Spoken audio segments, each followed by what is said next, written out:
ভাঁজ করো, সোজা করো। ওকে। হুম, ঠিক আছে। পুরো হাঁটু ভাঁজ। সোজা, সোজা। হাঁটু সোজা করো। ছেড়ে দাও হাত। গুড। হাত চাপ দিয়ে পুরো ভাঁজ করো। ওকে। আবিদের সমস্যাটা ছিল হচ্ছে হাঁটুতে আঘাত লাগার পরে একটা ইনফেকশন ছিল। তো ইনফেকশনটা ছিল হচ্ছে এক্সট্রা আর্টিকুলার, মানে জয়েন্টের বাইরে, ভিতরে ছিল না। এবং ইনফেকশনটা ছিল ডিফিউজ, একদম পুরো এস্টাবলিশড সেপটিক নি এটা ছিল না, যে সেলুলাইটিসের মতো ছিল, ল্যাসারেটেড ইনজুরি থেকে সেলুলাইটিসের মতো। অ্যান্টিবায়োটিক খাওয়ার জন্য কোনো পাস পয়েন্ট বা নির্দিষ্ট কোনো অ্যাবসেস এরকমও ছিল না, যার কারণে যেটার যদি সেপটিক নি হয় আমরা তো অবশ্যই সেখানে আর্থোটমি করি, কিন্তু ওরকম এস্টাবলিশ সেপটিক নি ছিল না। কিন্তু এমআরআইতে আবার কিছু জয়েন্ট ফ্লুইড ছিল, তো সেটা হচ্ছে রিঅ্যাকশনারি জয়েন্ট ফ্লুইড, ওটাকে অনেকে পাস মনে করে বা কালেকশন মনে করে আর্থোটমির ব্লেন দিয়েছিলেন। আবার ছিল যেটা প্যাটেলা এবং তার চারপাশে হচ্ছে তো হাইপার ইন্টেন্স কিছু সিগন্যাল ছিল, কিন্তু সেটাও মিক্সড ছিল, মিক্সড সিগন্যাল ইন্টেন্সিটি ছিল, যেটাকে আমরা পুরোপুরি পাস পয়েন্ট বা এরকম কিছু ছিল না, যার কারণে তার অপারেশনের এরকম কোনো ইন্ডিকেশন ছিল না। যার কারণে অর্থোপেডিক সার্জনদের মধ্যে বা স্পেশালি চিকিৎসকদের মধ্যে একটা দুইটা অপিনিয়ন বা মতামত ছিল।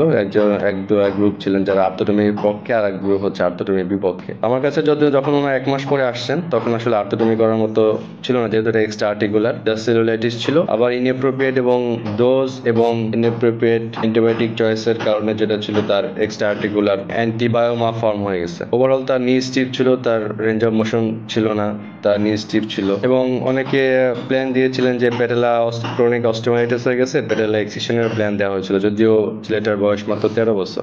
তো এই অবস্থায় আমরা যদি লং টার্ম সুনির্দিষ্ট অ্যান্টিবায়োটিক, এমন কোনো অ্যান্টিবায়োটিক আমরা চালাই বা তাকে দেই নির্দিষ্ট ডোজ এবং ডিউরেশনে, অ্যাপ্রোপ্রিয়েট ডোজ এবং ডিউরেশন, যখন আমরা একটা ব্রড স্পেকট্রাম অ্যান্টিবায়োটিক দেওয়া হলো, তার কালচার করা হয়েছে 2-3 বার, কিন্তু যেহেতু সে 4-5 জনের কাছ থেকে বিভিন্ন রকমের অ্যান্টিবায়োটিক সে খেয়েছিল, যার কারণে তার পুরোপুরিটা মানে অ্যান্টিবায়োটিকের ডোজ এবং ডিউরেশন কোনোটাই পারফেক্ট ছিল না।